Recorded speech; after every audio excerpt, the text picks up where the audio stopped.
네, 다음으로 사용 전압 전력 손실이 일정할 경우에 우리가 전체 전선의 중량비, 그러니까 전선의 무게 있죠. 무게와 전력 손실비는 같습니다. 여기서 단상 이선식 기준으로 했을 때요. 그러니까 뭐 전압이나 전력이나 손실 이것들이 변하는 경우면 의미가 없고요. 이것들이 일정하다고 했을 때 전선 중량 기억하셔야 돼요. 전선 중량비와 전력 손실비는 같습니다.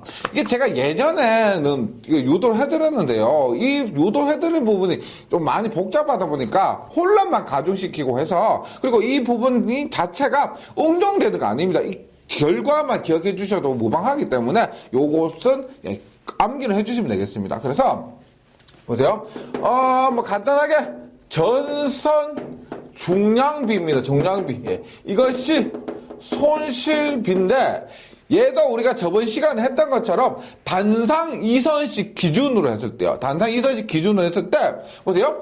당연히 전선 중량비나 전력 손실비는 작으면 작을수록 좋죠. 그러면 우리가 대충 생각했을 때, 야, 단상 이선식에 비해서 단상 3선식, 삼선 3선식, 삼선 4선식은 이것들이 다 작겠구나. 1보다 작다. 이렇게 우리가 유추할 수가 있다는 겁니다. 그래서 일단 단상 3선식은 얼마냐면은, 단상 3선식은 8분의 3배예요. 그러니까 단상 2선식에 비해서 똑같은 전력을 보내는데, 똑같은 손실과 똑같은 전압으로 똑같은 전력을 보내는데 전선의 무게가 8분의 3배가 필요하다는 겁니다. 그러니까 경제적이라는 거죠.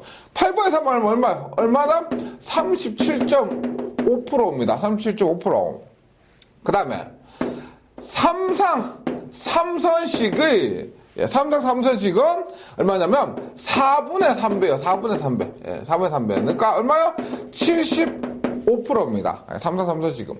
가장 좋은 거, 우리가 가장 배전에서도 가장 많이 쓰고 삼상 4선식을 많이 씁니다. 그거 이유가 뭐냐면, 삼상 4선식이 우리가 뭐 저번 시간에 했을 때 그 한 선당 전력 전 능력 있죠. 한 선당 송전 전력. 그것도 우리가 상점 기준에서 삼상 4선이 가장 컸죠. 상점 기준 했을 때.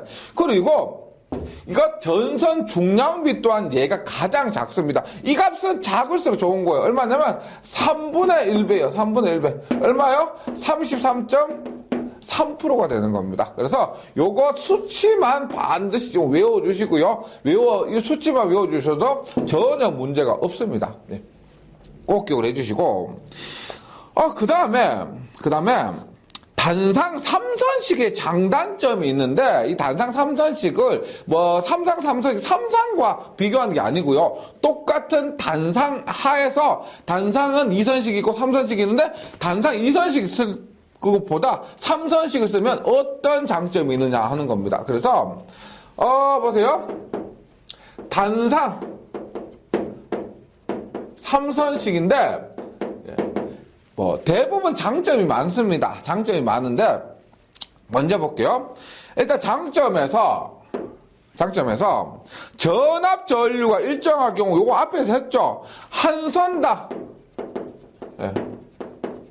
공급 전력, 저번 시간에 했던 겁니다. 1.33배. 한 선당 공급 전력이 단상 2선식에 비해서 1.33배가 된다. 요거고요.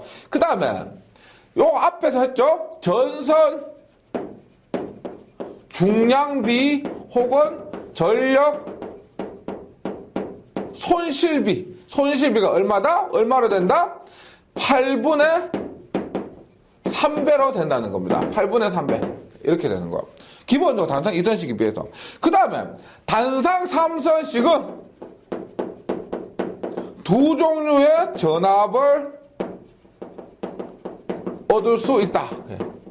두 종류의 전압을 얻을 수 있다. 뭐 제가 단상 3선식 처음에 말씀드렸죠. 우리가 90년대 110V에서 220V로 승합할 때 두 가지의 전압을 얻을 수가 있는 것이 이 단상 3선식입니다. 단상 3선식이고, 그 다음에 이것도 보세요. 전압 강하. 그 다음에 효율.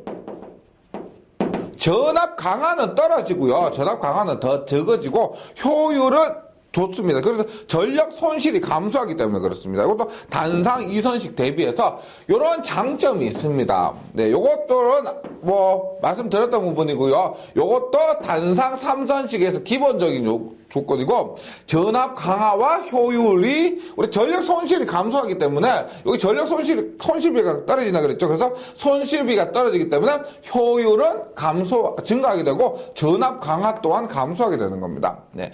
근데 이 단상 3선식이 실제 우리가 필기에서는 요 정도 수준에서 나오고 하지만은요, 실기에서는 조금 더 구체적으로 나오게 됩니다. 그래서 이번 시간에 조금만 그 개념을 더 잡아주시고 가시면 좋습니다. 근데 단점이 있습니다. 단점. 지금 여기에서 얘기하는 것은 장점이었는데, 장점인데, 단점을 한번 볼게요. 단점 뭡니다? 일단, 그림 한번 그려볼게요. 단점은 왜 그러냐면은, 이게, 당연히 선이 한 가닥이 늘어납니다. 두 가닥에서부터 세 가닥으로 한 가닥 늘어나지만은 전체로 봤을 때는 시스템 자체가 굉장히 복잡해지는 거라고 볼 수가 있습니다. 단상 2선식 그냥 간단하죠. 두 단상에 부하만 연결해서 쓰면 끝이에요. 근데 단상 3선식에서는 어떠한 문제가 있느냐 한번 볼게요. 첫 번째, 부하 불평형 시 전압 불평형이 발생한다. 이런 거 한번 볼게요. 보세요. 우리가 요 그림을 이렇게 한번 그려볼게요. 단상 3선식이랑 이겁니다. 하나의 상을 이렇게 나눠서 이렇게 보세요. 만약에 제가 예를 들어서 여기가 200V라고 할게요. 200V. 하나의 요 선간이요. 선간인데 그럼 당연히 이 사이의 전압은 얼마겠어요? 이 사이 전압은 100V겠죠. 100V입니다. 100V. 그럼 보세요. 그러면 이 단상 3선식에서는 부하를 이렇게 연결할 수가 있습니다. 만약에 내가 100V짜리 부하라고 하면은 100V 여기 넣어요. 100V 여기 넣고 그 다음에 200V짜리 부하라면은 200V를 여기에 이렇게 연결을 하게 됩니다. 200V라면요. 이렇게 해요. 근데 지금 200V는 무시하고 200V 사용 안 한다고 보고 100V짜리만 가지고 설명을 드릴게요. 보세요. 만약에 요것이 보세요. 15ohm이라고 할게요. 부하가 얘가 15ohm이고요. 얘가 20ohm이에요. 부하가 15ohm, 20ohm이라는 것은 얘는 뭐 냉장고고 얘는 뭐 다림이다라고 생각해 보시면 돼요. 냉장고고 얘는 다림이다. 뭐 얘가 냉장고가 용량이 적으니까 요것이 냉장고, 요것이 다림이다. 이렇게 연결할 수가 있잖아. 맞죠? 그 코드를 꼽아 쓸 수가 있습니다. 그랬을 때 보세요. 지금 여기에 저항이 1ohm이라고 할게요. 1ohm. 선의 저항이요. 당연히 선의 저항이 있을 겁니다. 있을 건데 지금 대략적으로 보세요. 대략적으로 얘가 15ohm이고 얘가 1ohm이면 11ohm이죠. 11ohm이면 여기에 흐르는 전류가 얼마냐? 약 한 9A 정도 될 겁니다. 왜? 전체 저항이 11이고요. 전체 저항이 11이고 그 다음에 전체 전압이 100이기 때문에 흐르는 전류는 11분의 100 하면 약 9A 이렇게 돼요. 그럼 여기는 보세요. 여기는 1ohm이고 21ohm이에요. 21ohm에 100V. 그러니까 얘는 약 한 5A 정도. 제가 대략적으로 계산하는 겁니다. 5A 정도가 흐른다고 봐요. 그러면 지금 9A 1ohm이니까 여기 전압 강화가 몇 볼트다? 9V가 되죠. 맞죠? 그 다음에 여기는 5의 1이니까 여기 몇 V가 된다? 전압 강화 5V가 됩니다. 맞죠? 그러면 실제로 여기에 전압 강화를 빼고 여기에 도착한 전압은 얼마요? 100에 9V니까 얼마다? 91V가 도착을 하게 되는데 여기는 어떻게 된다? 여기는 어떻게? 5V죠. 100V에 5V 빼니까 얼마다? 95V가 된다는 겁니다. 지금 부하가 2배 차이인데 용량이 예를 들어 뭐 100W, 200W 이렇게 보는 거예요. 100W, 200W 했을 때 충분히 이렇게 연결할 수가 있는데 결론적으로 우리가 도착하는 전압이 91V와 95V입니다. 이것의 차이가 더 크면 클수록 여기에 도착하는 전압도 더 크다는 겁니다. 지금 여기서 말하는 게 이거예요. 부하가 불평하면, 불평형이란 말은 이 다른 종류의 부하, 즉 저항이 다르고 전류가 다릅니다. 이런 부하를 연결하게 되면은 전압의 불평형이 발생한다는 겁니다. 야, 우리가 100V, 100V 했으니까 얘도 똑같이 100V, 100V 도착하겠지가 아니고 여기 전압의 불평형이 발생한다는 겁니다. 예, 이런 의미예요. 네. 그래서 다시 단점이 부하 불평형 하면 전압 불평형이 발생한다. 이것을 이해해 주시기 바랍니다. 그 다음에 더 문제가 뭐냐면 부하 불평형 시 중성선의 단선에 의해 전압 불평형 발생으로 부하 소선의 우려가 있어서 전압 불평형을 줄이기 위해 저압선의 말단에 밸런서를 설치하고 요거는 보세요. 다시 한번 그림 그릴게요. 이렇게요. 만약에 보세요. 요 정도 전압 강화는 용소에 줄 수도 있을 겁니다. 용소에 줄 수 있을 건데, 예를 들어서 이렇게 봐요. 보세요. 똑같이,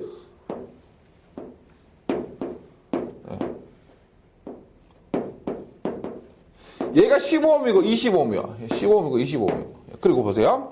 이렇게 단상 3선씩이니까 이렇게 중성선이 있습니다. 중성선이 있는데, 이렇게 중성선이 있을 때는 앞에서 했지만 여기에 200V를 가했을 때 200V를 가했을 때 여기 뭐 9A가 흐르고 5A 흐르고 이렇게 전압 불평 발생한다고 했죠. 그런데 만약에 있죠. 중성선이 얘가 만약에 없어져요. 없어지면 어떻게 되는가? 없어지면은 보세요. 중성선이 없어지면 지금 200V죠. 그러면 이상적이라면 여기도 100V, 여기도 100V 걸리는 겁니다. 그런데 여기 보세요. 여기 얼마냐? 전선의 저항은 무시하고요. 10이고 20이 직렬이죠. 10 더하기 20분의 얼마? 여기 걸리잖아. 10 곱하기 전체 자도 200을 하면은 30분의 10 하니까 30분의 하니까 얼마? 66.6V가 걸립니다. 그 다음에 여기는 얼마 걸리느냐? 10 더하기 20분의 얼마?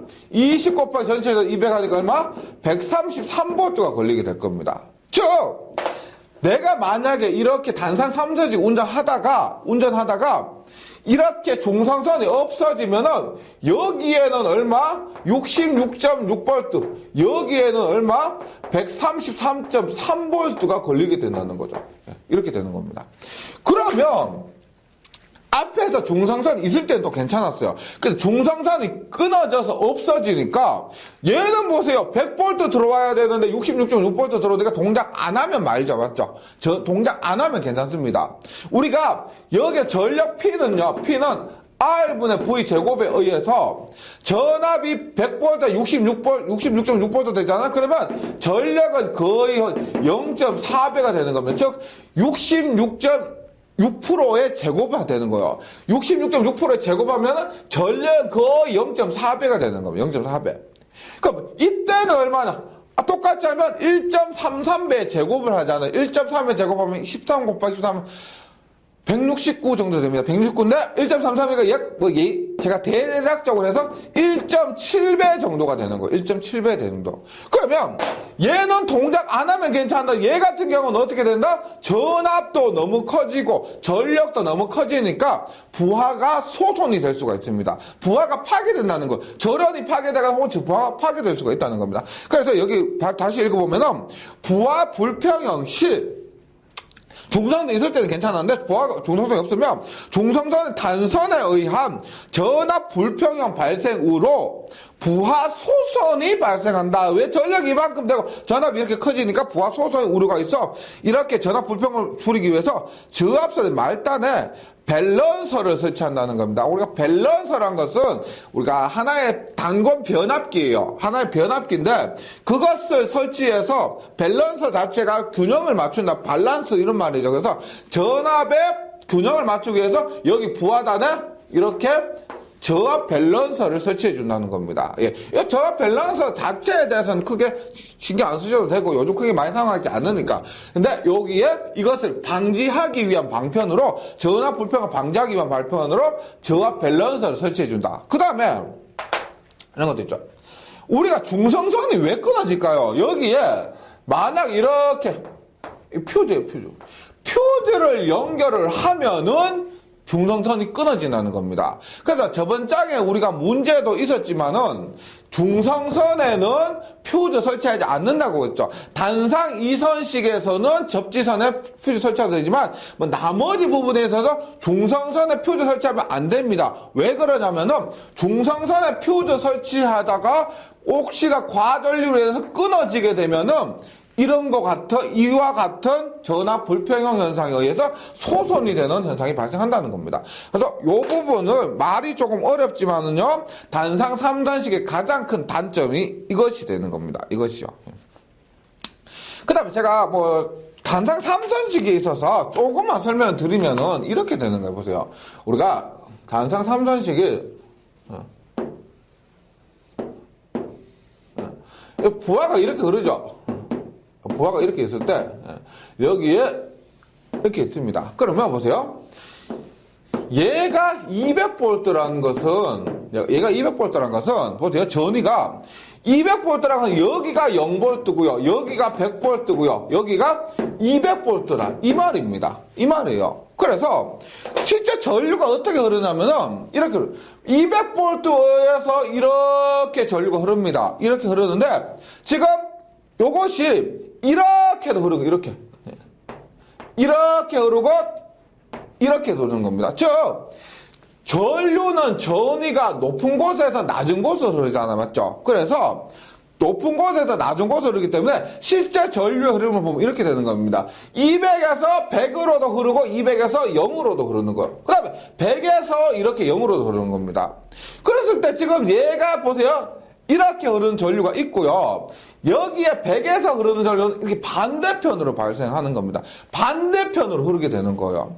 근데 만약에 지금 부하가 같잖아요? 여기에 부하가 같게 되면은 이 부하와 이 부하가 만약에 같게 되면은 여기에 중성선에는 전류가 흐르지 않습니다. 중성선에는 전류가 흐르지 않아요. 예. 그리고 여기에 만약에 부하가 불평형이 되면은 중성선에 전류가 흐르게 됩니다. 예. 필기에서는 그냥 간단하게 이런 개념이 단상 3선식에서 전류가 이렇게 흐르는구나. 요 흐르는 전류 방향 정도만 숙지하시면은 뭐 크게 도움이 될 겁니다. 네. 그래서 단상 3선식에서는 이렇게 되고요. 뭐 장점, 단점 이런 거 정리해 주시고요. 그 다음에 다음 페이지 가서 전압의 N배 승합이라고 있습니다. 전압의 N배 승합. 보세요. 전압을 N배 승합이랍니다. 우리가 이렇게요. 저번에 한번 적어 드렸지만은 공칭 전압이 있습니다. 공칭 전압이 있는데 우리나라 이거 기본적으로 기억하셔야 돼요. 공칭 전압.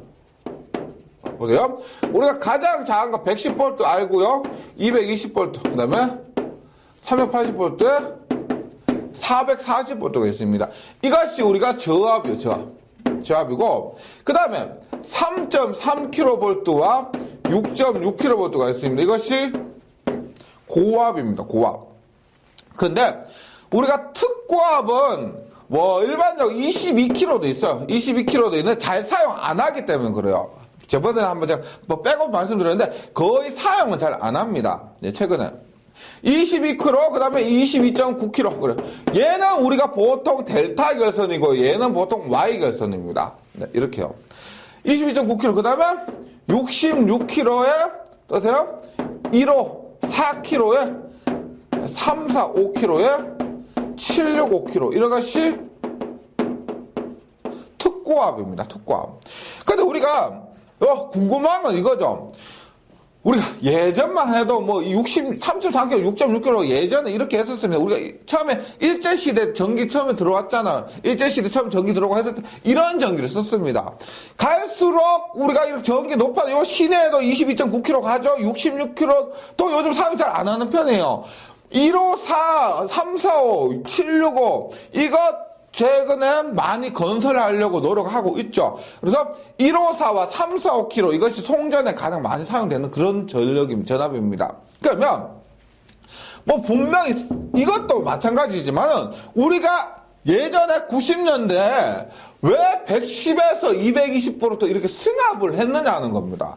그리고 왜 송전에서 이렇게 154, 345, 345, 769 왜 이렇게 승합하느냐? 그것을 지금 얘기하고 있는 겁니다. 결론은 승합을 하면은요, 굉장히 좋습니다. 웬만한 뭐 다른 거 빼고 뭐 부가적인 거 빼고는 웬만하면 승합을 할수록 좋다. 즉 한전 입장에서는 굉장히 좋다는 겁니다.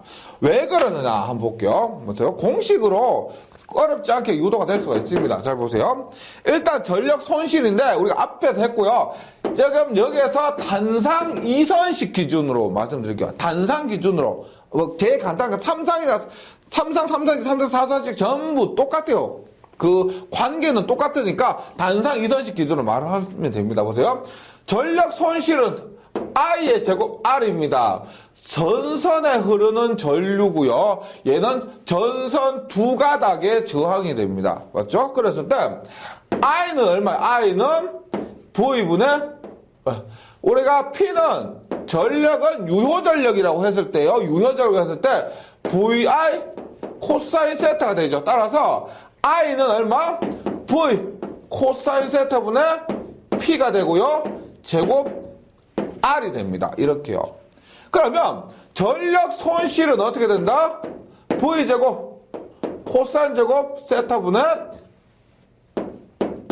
P제곱 R 이렇게 되는 겁니다. 그럼 보세요. 일단 첫 번째 여기서 보세요. 첫 번째 전력 손실과 지금 전압을 승합한다고 했죠. 전압을 승합한다고 했기 때문에 다른 조건 다 똑같고요. 똑같고 전력 손실과 전압과의 관계만 보는 겁니다. 어떻게 된다? 전압의 제곱에 반비례한다.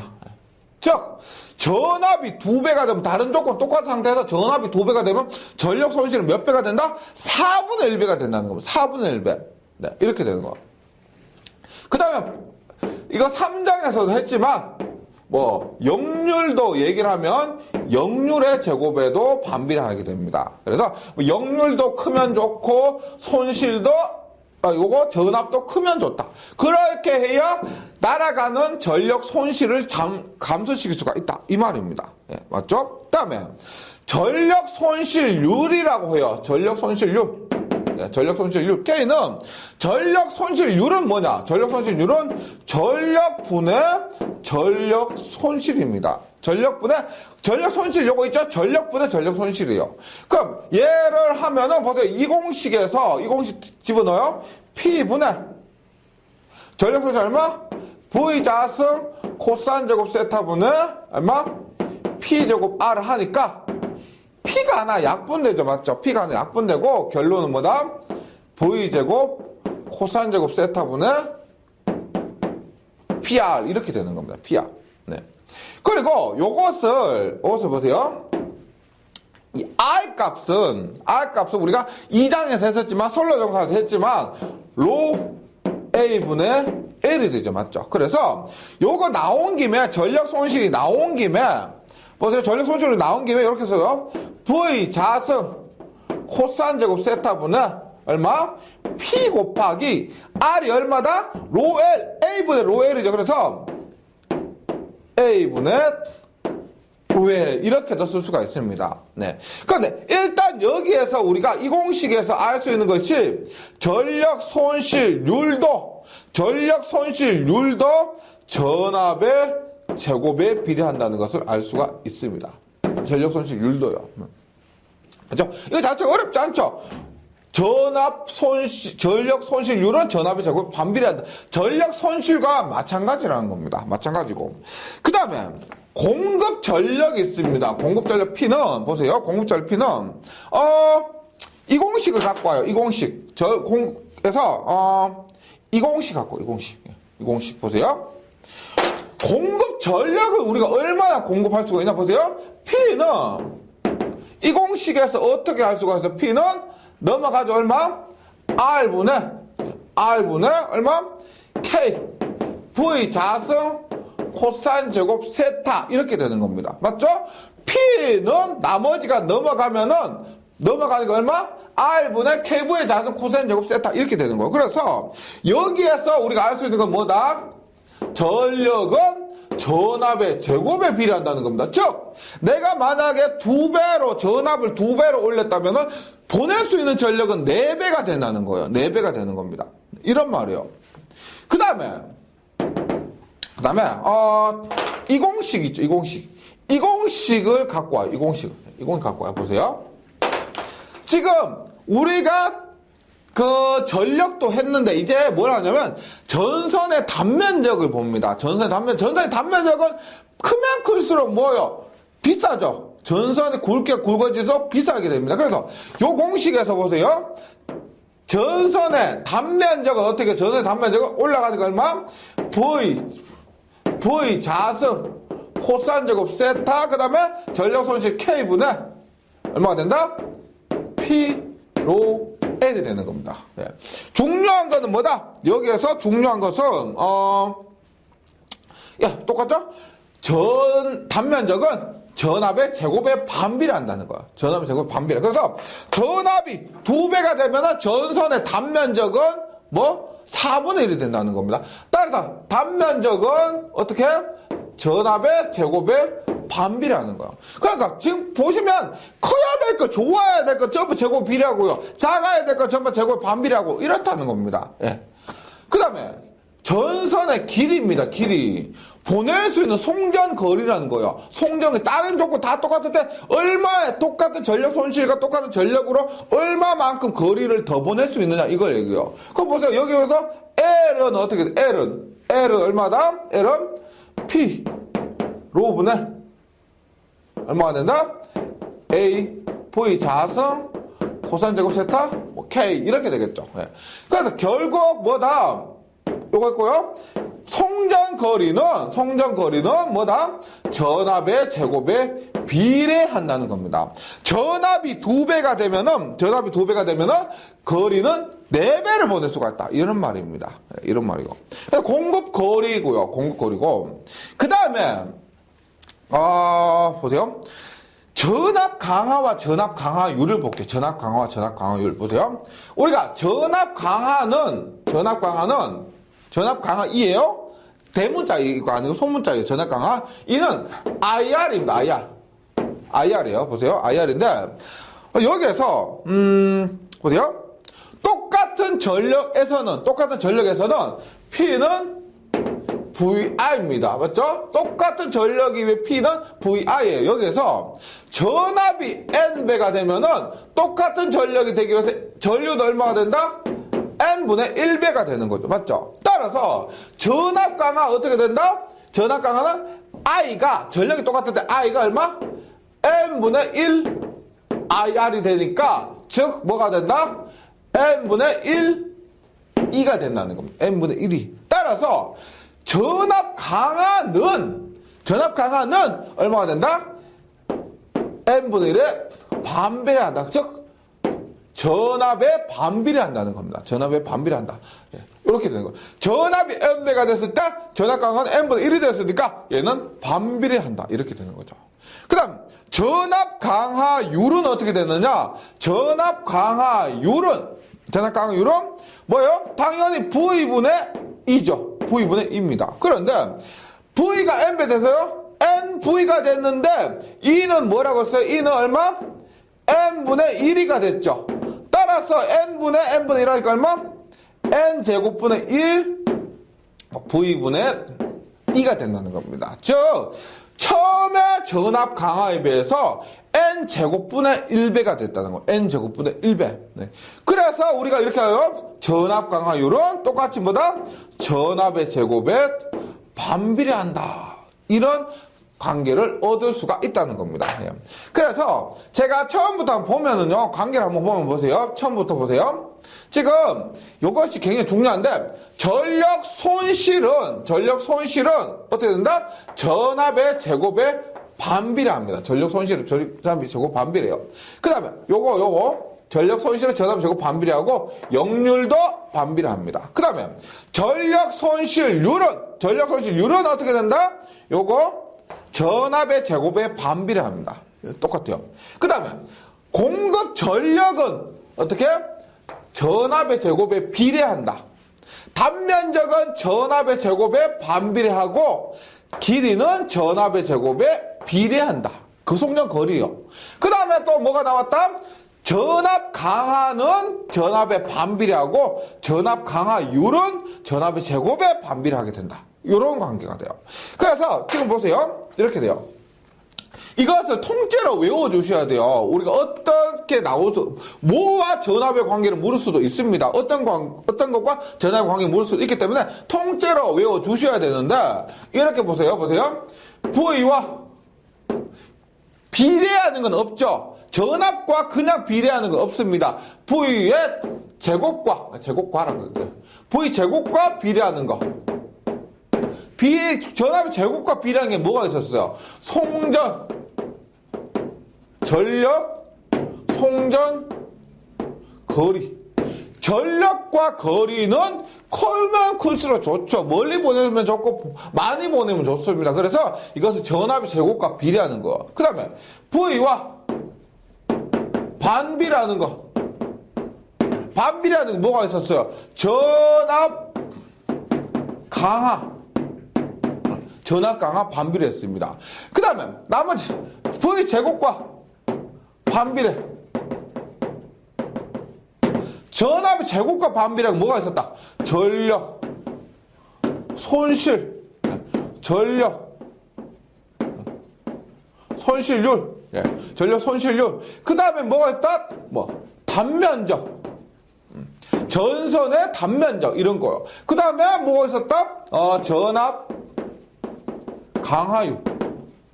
우리가 이렇게 정리를 좀 해주시기 바랍니다. 그래서 제곱에 비례하는 거 공급 전력, 송전 전력, 공급 전력, 송전 거리, 그 다음에 반비례하는 거 전압 강하, 그 다음에 제곱에 반비례하는 거 전력 손실, 손실률, 그 다음에 단면적이나 전압 강하율. 이렇게. 근데 왜 어렵지 않은 게 있죠?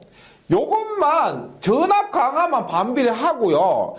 보세요. 송전 전력 많으면 많을수록 좋고 송전 거리 멀면 멀할수록 좋으니까 전압의 제곱에 비례한다는 겁니다. 제곱 비례요.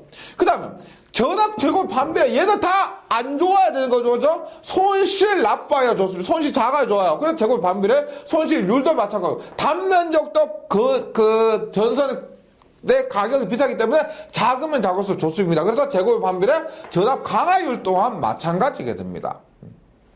이렇게 돼요. 근데 이런 거 있죠. 안 좋은 건 뭐가 있을까요? 전압이 커지기 때문에 안 좋은 건 뭐가 있냐면은 V가 증가하면 안 좋은 것 이런 게 있어요. 우리가 지지물 건설비 뭐냐면 우리가 보세요. 이렇게 있습니다. 이렇게 있는데 보세요.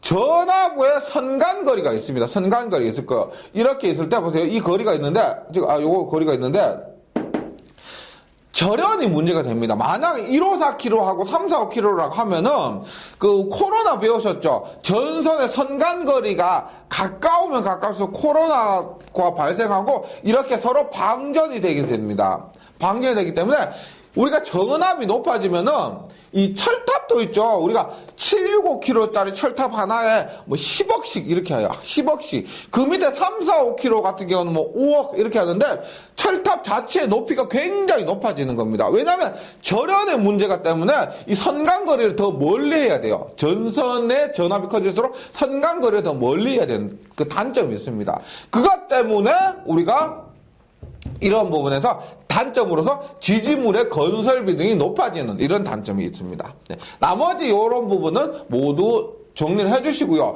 이런 이유로 해서 우리 그 한전이나 이런 곳에서 765km를 주민들 반대를 무릅쓰고 계속 설치한다 이렇게 이해를 해주시기 바랍니다. 네.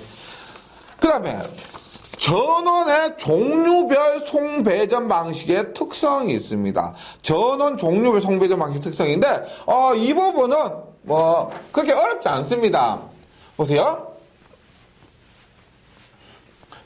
전원의 종류라고 하면은 우리가 알고 있는 전원 종류는 교류와 직류입니다. 교류와 직류. 그래서 우리가 교류 방식 AC, 직류 방식 DC가 전원 종류예요. 그런데 우리가 대부분 가정에서도 쓰고 뭐 송전에서도 그렇지만 대부분 AC를 써요. 교류 방식을 쓴다는 겁니다. 네. 왜? 직류보다 교류가 좋다 이거 아니고요.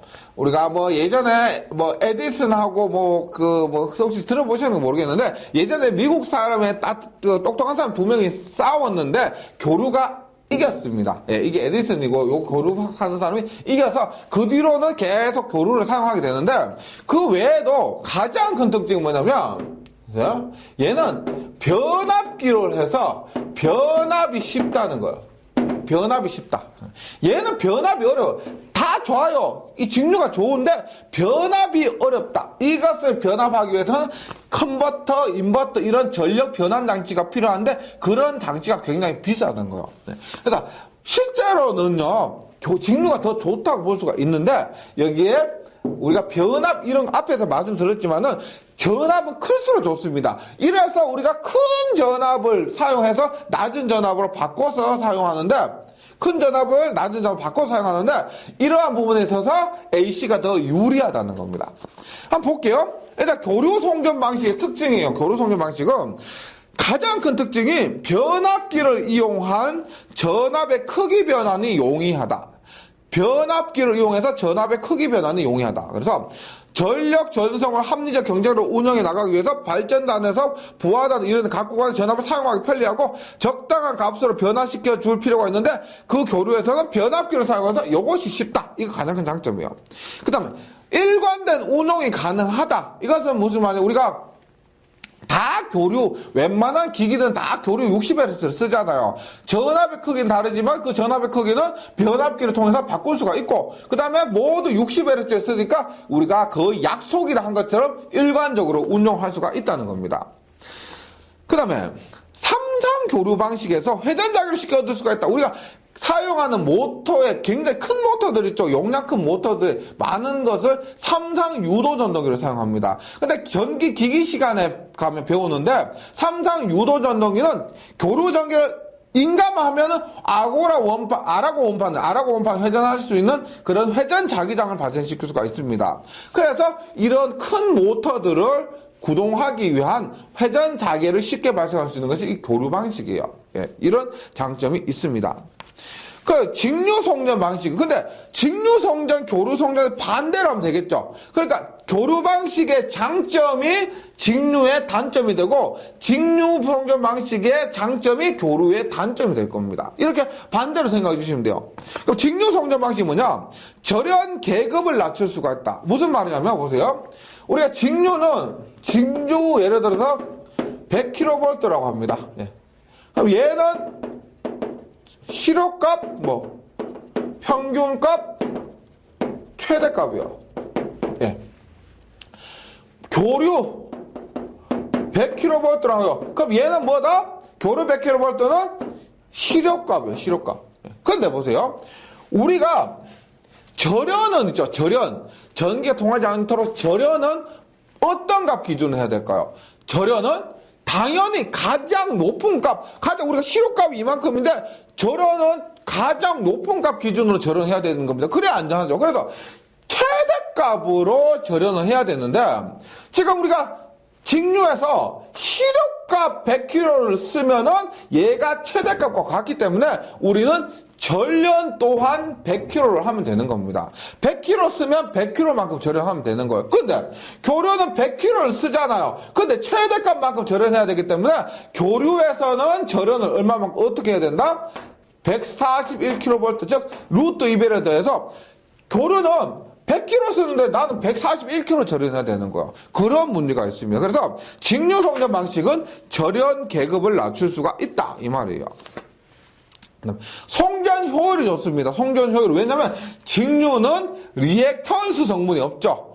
직류는 주파수가 없기 때문에 리액턴스 성분이 없습니다. 그 리액턴스 성분이 없기 때문에 그만큼의 전압 강화나 손실 같은 게 없어서 효율이 좋습니다. 즉 직류에서는 무효 전력이 없고 역률이 항상 1이기 때문에 송전 효율이 좋다는 겁니다.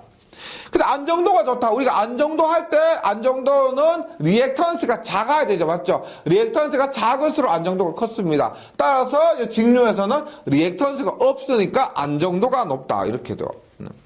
그 다음에 뭐 직류에서 가장 단점이 뭐냐? 직류에서 가장 큰 단점이자 교류에서 가장 큰 장점이 변환, 역변환 장치가 필요하면 설비가 복잡하다. 직류는 이같이 변환이라는 것은 교류를 직류로, 직류를 교류로 이렇게 인버터, 컨버터를 얘기합니다. 근데 이것이 송전 계통이니까 그 용량이 굉장히 커지기 때문에 그 비용이 너무 비쌉니다. 그리고 다르게 말하면 그만큼 크게 할 수가 없기 때문에 왜? 그 한꺼번에 송전을 많이 할 수도 없다는 거야. 근데 우리가 직류 송전하는 것이 우리가 해남에서 제주도까지 그 지하 해중 지중해 해수 밑에 바다 밑에 깔아가지고 직류로 해남에서 제주도까지 이렇게 송전하고 있는데요. 그거 외에는 많이 없습니다. 그래서 대부분 우리가 송전도 그렇고 배전도 그렇고 교류를 사용하고요. 뭐 직류는 우리 어디서 가전 제품에 디지털 제품에 그 소량으로 사용하는 경우 혹은 직류 전동기를 구동하는 경우 그런 경우에 한해서 사용되고 있습니다. 그래서 지금 송전 방식, 배전 방식, 이런 것들이기 때문에, 요런 부분, 말씀드린 부분만 잘 정리를 해주시면 어려움이 없을 겁니다. 그리고 요 직류 송전, 교류 송전, 이런 부분도 실기에서 직류 송전 방점 몇 가지, 장점 몇 가지, 단점 몇 가지 쓰시오. 이런 말도, 문제들 종종 출제되니까요. 이 부분, 어렵지 않으니까요. 잘 정리해 주시기 바랍니다. 네, 여기까지 잘 정리해 주시고, 저는 문제 풀이 시간에 다시 뵙겠습니다. 수고하셨습니다.